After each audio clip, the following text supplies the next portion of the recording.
We're excited to move to the next chapter and start talking about the 21 judgments that we find from Revelation chapter 6 and the rest of the book of Revelation. But before we start talking about each of one of those judgments, starting with the seal number 1, which is the Antichrist, before we start talking about that, we just want to bring to the table some of the perspectives or different eschatological perspectives that people have regarding the end times. So when we get to this point of the judgment and the tribulation and the Great Tribulation and the Millennium and Jesus coming back for his church, there's different points of views. And we want to highlight the ones that are the most common. But we also want to share with you the one that we're standing or holding to and the reasons why we do it, because that's the perspective that we're going to use to explain the 21 judgments. Before we go into that, I just want to say that with this, I don't want to offend. We don't want to offend anyone who has a different belief. We don't want to offend anyone who believed something different or they're placing the judgments in a different time. That's completely and totally okay. This is the way that we're going to approach it, but there's different ways of seeing it. At the end, no one knows exactly when he's coming. We were talking in the last session that it is important and it is a foundational topic of our faith to have knowledge of these things without going overboard, because there's extremes. We have people who are obsessed with eschatology, and if you don't have their same point of view, they cannot fellowship with you. They cannot do ministry with you. They cannot serve with you. They cannot pray with you because you think very different than them. And then we have the other extreme of people who are so scared, they have a phobia to the eschatology that they don't want even to try to learn more. So we cannot be in these extremes. We have to be in the middle, asking the Holy Spirit to give us understanding of these important topics. So that the different perspectives that I want to show you on the screen are related, first of all, to when the millennium is happening. We will talk about the millennium later, but just to give you some context, the millennium is a 1,000-year period of time where Jesus is going to be reigning with the saints on the earth. Now, the perspective that we hold and we are going to be using for teaching this 21 judgments is a premillennialistic perspective. When I'm talking about a premillennialistic perspective, means that we believe that Jesus will come one day as a second time to the earth for his church, and after that, he's going to reign for 1,000 years with us before we move to eternity and serve and reign with him. Another perspective is the amillennialistic perspective. They believe that the millennium is not something that's going to happen in front of us. It's more like a spiritual idea or just a concept, and that after Jesus Christ resurrected, that 1,000 period already started. Even though it's been over 2,000 years, they believe it's just a concept, and we are already in that period where we are reigning and ruling. And when he comes back at the end of that period, that's going to be the end of that, and we will move on to eternity with him. And then we have the other perspective, which is the post-millennialistic perspective. They believe that they are supposed to reach out all the spheres of earth. They call it the 7 mountains: culture, government, sports, every single area on earth should be impacted by the gospel, which I think that is perfect and we should strive for that. But they believe that they're going to do it without Christ coming back. They are going to conquer everything to fullness, and then Christ will come. And that creates a lot of problems when you are reading the Bible, and it's really hard to have verses to support fully this perspective. The one that we're going to be holding to is premillennialism. This one is the perspective that's been held for centuries. The church fathers used to believe in this perspective. The early church, this was the kind of teaching they were coming and bringing forth as they were growing as a church. This was the original perspective, the original eschatological perspective of the millennium. Now, the other thing that brings a lot of division in the church, which is very sad and shouldn't cause division, is when is Jesus coming for his church? We don't know, but after studying for many years, reading about this topic, the perspective that we're going to hold is it's a post-tribulational perspective. This means that we believe Jesus will come for his church after the tribulation. Another perspective is the pre-tribulational, in which they believe that Jesus is coming before the tribulation. They believe that there's going to be a rapture before the things start to get very, very hard. We have another perspective, which is the mid-tribulational rapture. They believe that the rapture will happen in the middle of the 7 years. And then we have another perspective, which is the pre-wrath rapture.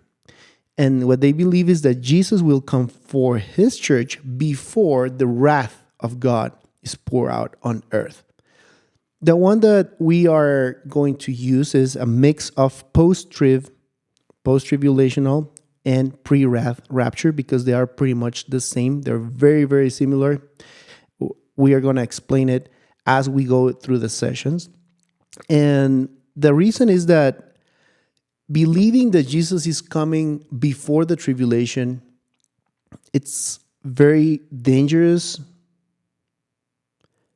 If you have a different perspective than the one that we're going to be using in this session, which is a post-trib, premillennialism perspective, don't feel offended. It's okay to have a different perspective, but from all the things that we have studied, from everything that we research, the one that makes most sense to us, to me, is that he is coming after the tribulation. If he comes before the tribulation, that would be amazing. That would be great. I would love that. But what happens if he comes after? If you've been waiting all your life to disappear in the middle of the night and not experiencing hardship, and then suddenly you are in the middle of tribulation, how are you going to respond to that? Many people, I'm not saying everyone, they're gonna have their hearts become hardened. They're gonna be offended, and it's going to be because they've been waiting all their life just to escape.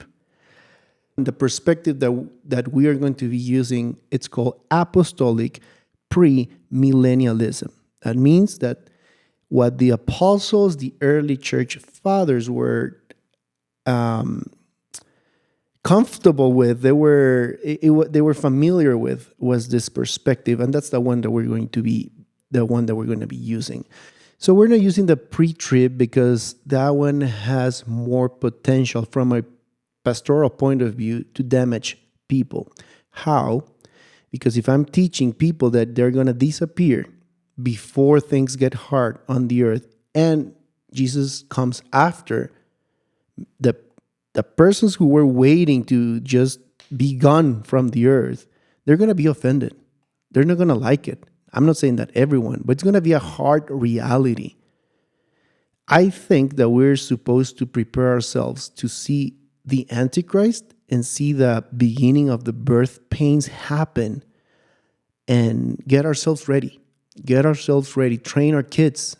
Understand the timeline, what's going to happen. And if he comes before, that's awesome. That's great. I will love that to happen. But I want to be ready in case he comes after. I want to have my heart right in case he comes after the tribulation. So I want to show our posture, which is a post-tribulation, premillennialism, or like I was saying, apostolic premillennialism. Premillennialism because it's before the millennium. That's why it's called premillennialistic. And post-trib because the posture that we're going to, or the perspective that we are going to be teaching in here, is that we are going with Christ after the tribulation. The parousia, or what people usually refer to as the rapture. 1 Thessalonians 4:17 says that in the sky, in the clouds, we're going to meet with him. And that's right in this moment, at the end of the tribulation, at the end of the 7 years. The tribulation is going to last 7 years, like I have in this graphic. Here's the beginning of the 7 years, and in here we have the end of the 7 years. 3.5 years in here, and the second 3.5 years in here. This second chunk, or this second 3.5 years, is known as the Great Tribulation. The Great Tribulation, because that's this part, the Great Tribulation, because in this part, things get harder. Things are more intense. And the thing that's going to divide this 3.5 from this 3.5, I have it here in the middle, and it says, abomination that causes desolation. We're going to talk about this event later, but this event is going to mark the middle of the 7 years, and it's going to divide it in 3.5 and 3.5. The first half of it is what the Bible describes as the beginning of birth pains. And birth pains, if we read it, we find this throughout the Old Testament. There's a lot of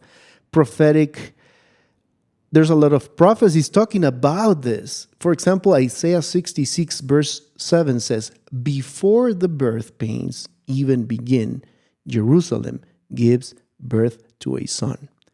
The son that was going to be birthed, it was Jesus. And Jesus was born before the birth pains.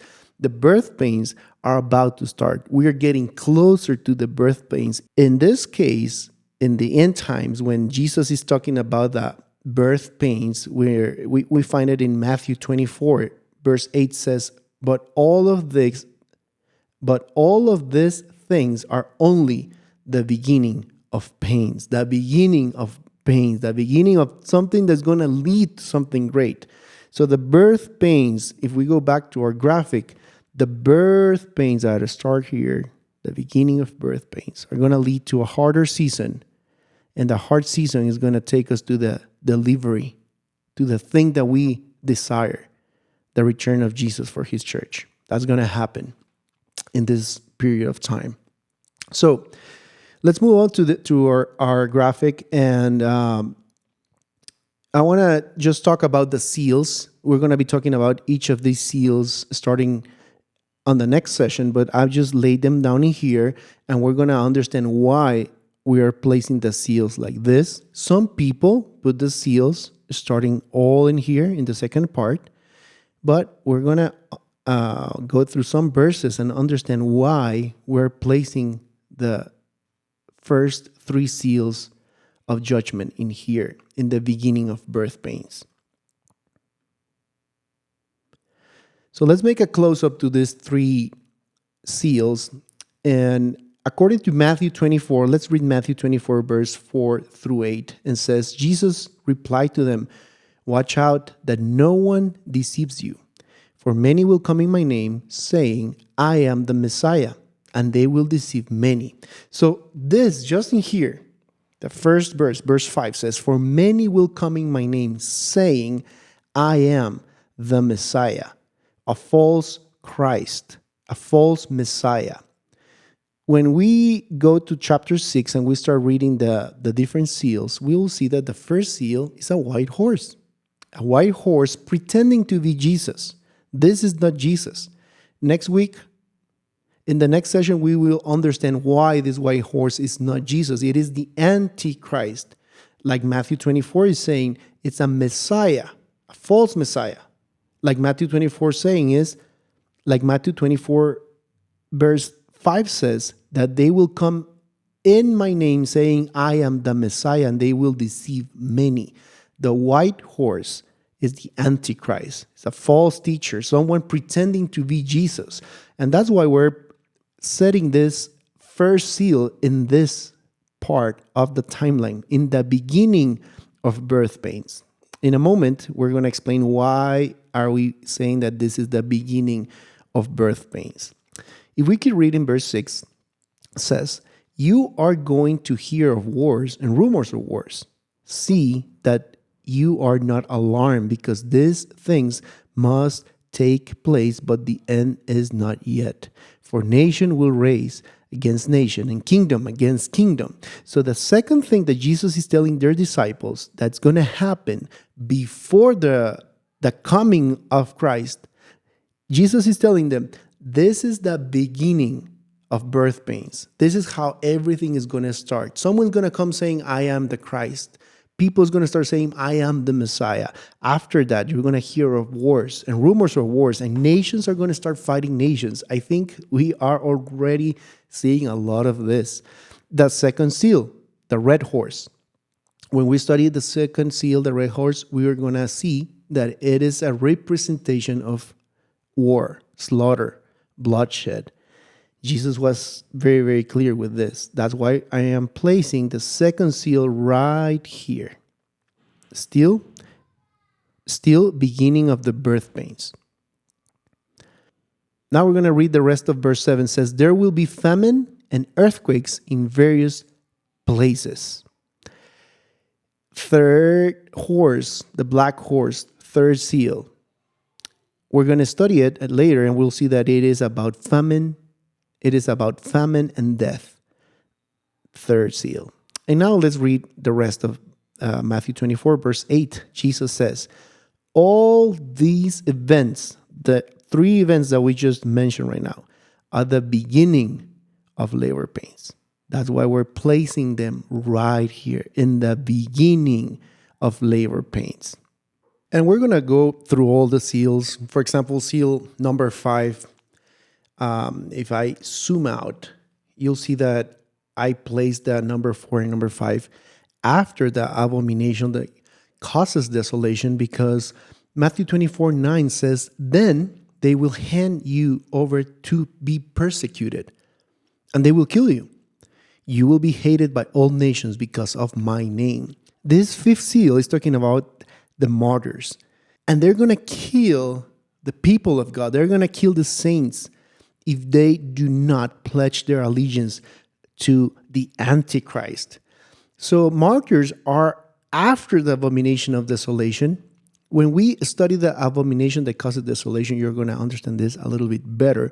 But it's when the Antichrist is going to sit down in the temple and demand worship, and whoever is against it is going to be killed. So that's why we have in here seal number 4, seal number 5, where we're going to go through them later in a more detailed way. Now, seal number 6 is an important one because everything changes. We have seen the seals affecting humans, and they're killing them. There's earthquake, famine, death. Now, the 6th seal, it's all about cosmic signs. Matthew 24, verse 29 says, "Immediately after the tribulation of those days, the sun will be darkened, and the moon will not give its light, and the stars will fall from heaven, and the powers of heaven will be shaken. Then will appear in heaven the sign of the Son of Man, and all the tribes of the earth will mourn." This is a very important one, because after this cosmic signs happen, verse 30 says, the sign of the Son of Man will show up in heaven. Everyone's going to mourn. He will come back, and they will see the Son of Man coming on the clouds of heaven with power and great glory, and he will send out his angels with a loud trumpet call, and they will gather his elect from the four winds, from one end of the heaven to the other. This is going to be the sign of what we talk about. This is going to be the sign of the parousia. 1 Thessalonians 4:17. It's so clear in this verse. When these cosmic signs happen, the Son of Man shows up. And it says that with a loud trumpet, he will gather the elect from one heaven, from the four winds, from one end of the heaven to the other, and he will gather the elect. And we're going to talk about that in Revelation chapter 6, verse 12, when we get to that chapter. And after this happens, we're going to start talking about the second set of judgments, which are the trumpets. Trumpets warn about something happening. We saw that with a trumpet call, he's going to gather the elect. As we get to the trumpets, we will explain why we are placing the trumpets in this way, why they're so close, and why they seem to be between seal 6 and seal 7. But we will get there later. And before we finish this episode, I just want to show you this chart of the 21 judgments. You can pause the video. You can pause the video and read the whole thing. I'm not going to go through all of them because we will study each of them. But I just want to get your attention on what it is in red. Because it's interesting that the seal number 7, which is silence in heaven, there's a huge earthquake. It's very similar to the trumpet number 7 when the kingdom is coming. And it's very similar to the last judgment, the bowl, the 7th bowl, which is an earthquake when everything is done. Also seal number 6, which we already went through it, the cosmic signs. It's interesting that it's related to the bowl number 6 when there's an Armageddon, the last battle. And the trumpet number 6 is 200 million army. So we don't really know. No one really knows the order. We can guess. We can study. We can make charts and present all the charts that we want. But at the end, what we want is to be ready. What we want is to be prepared for the Antichrist coming to earth. It's important for us to have this background. It's important for us to have this information as a platform for the right understanding of what's going to happen in the end times. A right understanding of the end times is going to inform us on how we're supposed to live, how we're supposed to react to different things happening on earth in the end times. So in the next chapter, we're going to be studying the first seal, the Antichrist, the white horse.